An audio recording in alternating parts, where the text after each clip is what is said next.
Welcome everyone to a series of seminars about world mythology and concepts, theories, and history of thinking about this awesome subject. My name is Trini Dalton. This is seminar 1 to launch us off. What is myth? And I'll read you the introduction to this talk so you can see the thesis that I've come up with as we chat along. Also, I wanted to say I will make a separate introductory video about how I'm thinking about these seminars in terms of performance and active engagement with you.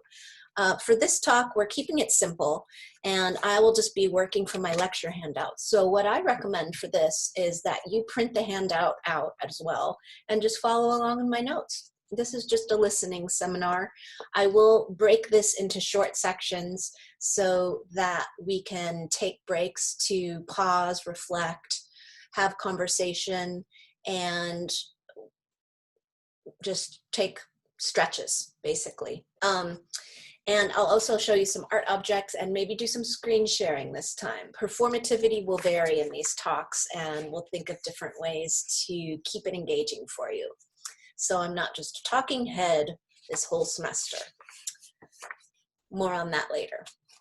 This is our introduction into the coursework, which considers how to look at all of the revisionist definitions of mythology with a brief history of the short and incomplete and insulting and flawed and oversimplified definitions that historically have labeled myth into too finite and too restricted a category of thinking, storytelling, and making. So in this talk, I'll share common definitions of myth compared to its counterparts, fable, fairy tale, legend, and folk tale, in order to consider how limited some categories are. We'll also introduce allegory and symbolism into the mix. Seeking to widen mythology's narrative frame, we'll share etymology to consider our first foray of several into historical visions and literary criticism. After this, we'll hop into Joseph Campbell and Bill Moyer on orders of myth, mythic functions, including notably a brief introduction to concepts of common thinking and seeking meaning of life, to be expanded later in seminars on Carl Jung's collective consciousness and archetypes. Then we'll also dig just briefly into Karen Armstrong's 5 important things about myth, including notably a brief introduction into concept of sacred and profane, which we'll talk more about later in semester when we get into the Eliade's text. I know we're still reading the Karen Armstrong book, and this just is some initial notes about her definitions in the introduction of that book, which may contextualize it for you. And the thesis in this first seminar is to revision mythology as a mutable space, an architecture, an active setting in which lived experience, the present, and storytelling, the past, can constantly coexist to support and create culture, future. From here, we'll look at some scholars who have found inventive ways into revisionary paths through psychology, anthropology, art, music, and literature, among other disciplines. Here we go. What we were taught about separating categories in literature is most often oversimplified. We have, and I'll screen share sometimes here so you can see. Hold on 1 second.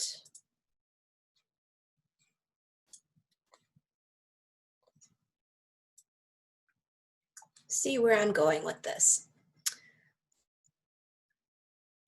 Sometimes I'll summarize these notes, and if so, I'll put the screen share up so you can see where I am with it all. What we're often taught in grade school, for example, when we're just learning categories, it's very helpful to have definitions and categories to help us make order of things. But like mythology, it's an ordering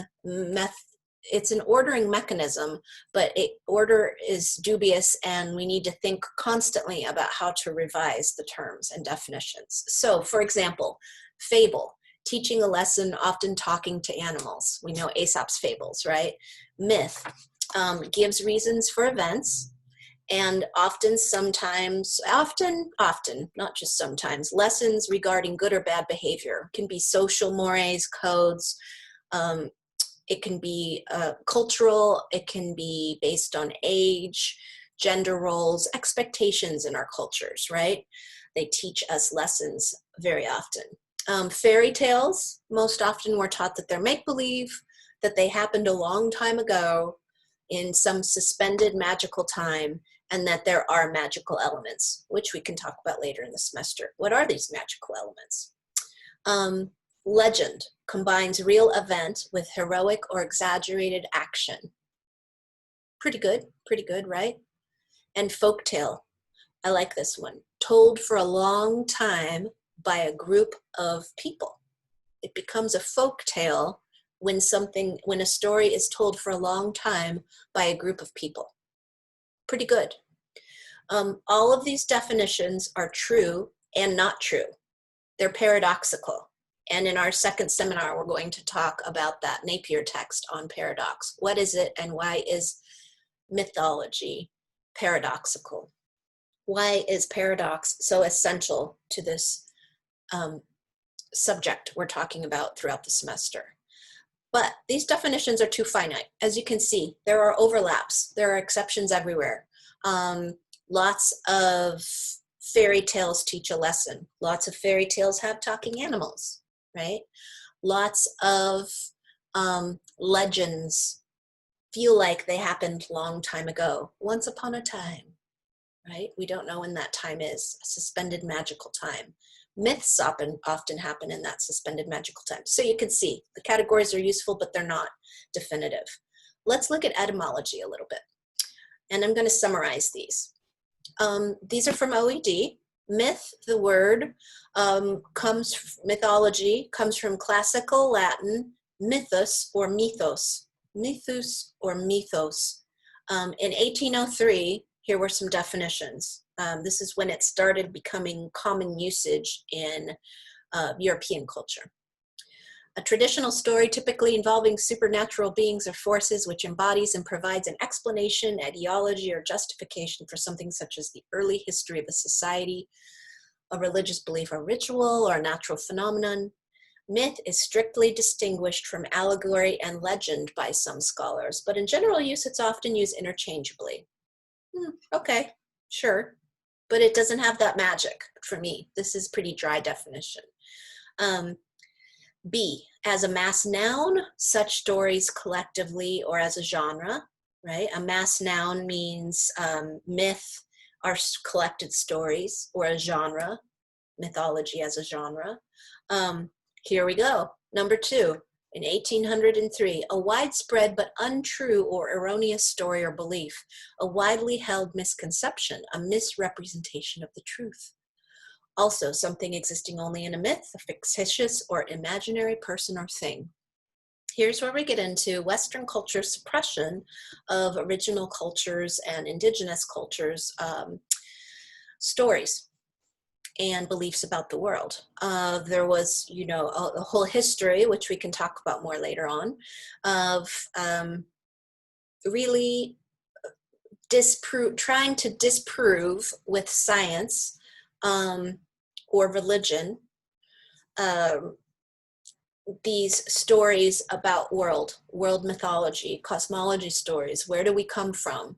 And so when this term originally started being used in culture, Western culture, it was affiliated with a widespread but untrue or erroneous story, right? So luckily, since 1800, we've done a lot of work undoing that term, because we know that's insulting and that lots of people believe their stories are stories. They're not myth. They're not made up. They are the way things are, and they've been passed down for generations. So here's where we start getting into the cultural conflicts that happen in this genre of literature. But there's some other good stuff in this etymology, and I will summarize from here and won't read all of these others. I'll let you look at these on your own just for fun, since we're sticking with myth in this talk.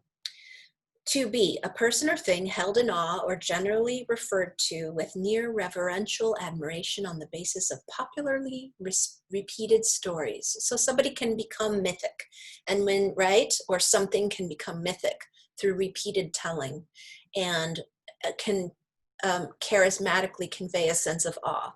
When we get into the Jaeger essay and seminar on charisma, we'll talk a lot more about how that sense of awe develops and how iconography happens.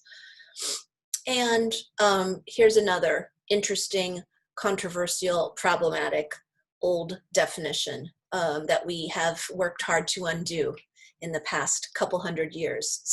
To see, a popular conception of a person or thing which exaggerates or idealizes the truth.